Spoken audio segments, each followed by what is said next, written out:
Super Mario Zone. Oh yes. You weren't expecting this one, were you? Well, to me, Super Mario Zone was an enjoyable hack, in my opinion, because it just had its challenges that I really enjoyed. Other hacks have normal challenges, other hacks have special challenges. This is one of the special challenges I enjoy. I mean, back at the time, Super Mario Zone, it was just really enjoyable to me. It was like one of those challenges that it's not that dickish, really. I mean, it's just more of a challenge than anything. It's kind of like, oh, look at this. Here's an obstacle for you to go. It just felt like an obstacle course to me. The entire hack. It just like, at the beginning of the hack, it felt like it too. It's kind of like you have to go through all this. You have to master that. You have to jump on that. You have to do a spin jump. You have to do this, do that. It was just a challenge to me. What more can I really say? You might not agree with me, but I still enjoyed it. Of course, all hacks doesn't have to be perfect in order to be, enjoyable. And this one is definitely one of the ones I enjoyed, especially the references, like the end of the world. Not to mention the castles, which contained like all the deadly 7 sins. I believe it was. Basically like envy, wrath, sloth, and greed, gluttony, and finally, lust.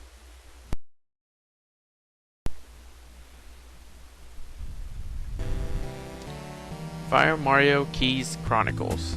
Mario's Return. Aside from his mistaken hack that he sent me with the awesome fireballs, this one was also really enjoyable. Because it had these things where you can just like it's custom stuff as well. It just it can drop you the message box that looks like prawn plants' heads for some reason, or a spring. But aside from that, that's not the reason why I chose it. I chose it because it was well made. The Shroom House was great. Of course, it's where you just go and basically get whatever you want in your own way, or in his own way. Like a feather, like that. Not to mention, the Bowser fight was funny. An edible Bowser. Om nom nom nom nom. Of course, the normal way you expect you to kill him is with the P switch. But basically, the hack itself was really fun, though. I swear, it's just, I don't know, it's well put together, and I just enjoyed it. I just enjoyed the hell out of it. And I definitely have played it a bunch of times in the past. So I have my reasons for choosing this one too. This one just deserves it. It's a great hack, definitely. Not to mention all those Hammer Brothers I got to kill. That was fun. Not to mention he also challenged me. But aside from that, it's a great hack. Yes, super random.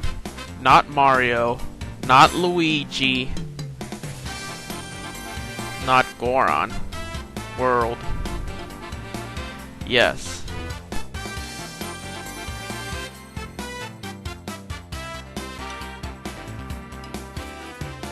But this hack was awesome, though. It had these crazy challenges, these crazy obstacles and crazy stuff I never done before. Well, you can't say I never done it, but I just enjoyed it. Just the type of challenge, the weirdness, and everything. It was just awesome. It was also well put together. Not to mention, it just had a great balance of, challenge, skill, and just plain fun. This one definitely I had a lot of fun with. I'm sure anyone who plays it will definitely have fun with it as well.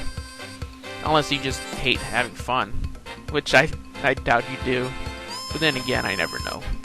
But aside from that, this hack was just fun. I mean, it had all these devices and such, and the challenges they gave me. It was an awesome balance. Of course, it also had its new glitch that I learned as well. Like, putting the key through there and jumping on top and grabbing the key and then jumping over. That's just amazing. I never knew that was possible, but you learn new things as you play ROM hacks. Definitely, because you kind of have to. This hack was just that great.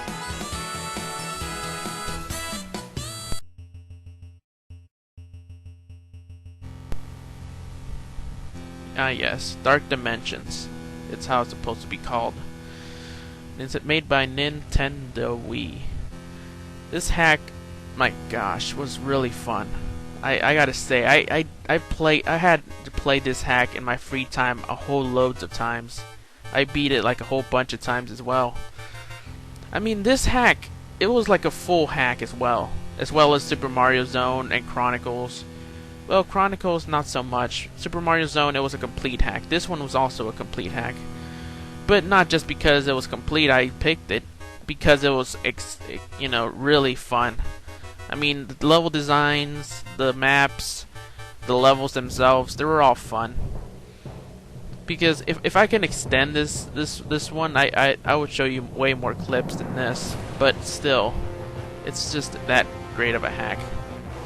Not to mention some of the stuff it has, like the road to the final area, which was like a secret. I was like wondering, that's like the last thing I found in this hack when I was LPing it.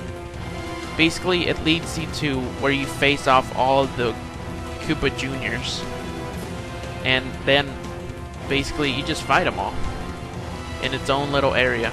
It's like a final area. It's a real final area.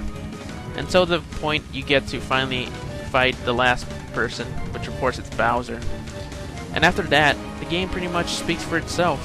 It's really fun, and dang, this definitely deserves to be way the hell up here.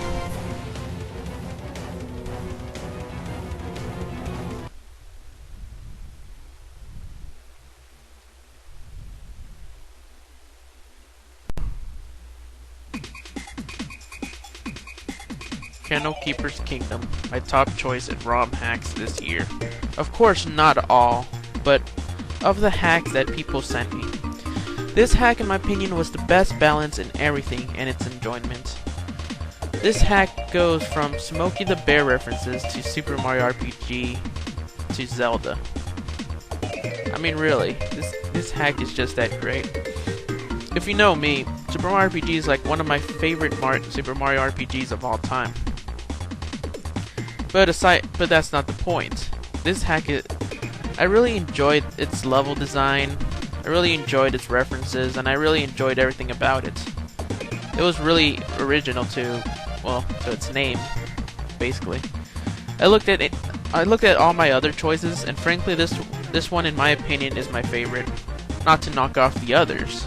Those are my favorite as well, but I really feel like this one would be my top pick. And that's basically my choice. And that's the one I pick, because it's just fun. It's just that fun. He already made a second hack that was, I'm still playing it. But so far it's extremely fun, and just goes to show that the right person making hacks can make awesome hacks. Let me rephrase that. He just makes really good hacks. And that's saying a lot. Other than that, I cannot say really much more. I cannot really say much, because these are my picks. I do hope you did enjoy watching all this, because, yeah, I basically just handpicked these from looking at some of my videos, and I just said, hey, I'll just go for it. These are truly my picks, though. I will mention others that really need to be mentioned, though. Like Andrino's hack that was like the first hack that I ever received. That one really prepared me for all the other hacks that I got, because that one was really challenging. And also for Super Hyper World, that one taught me to carry 2, and that one was still a good hack as well.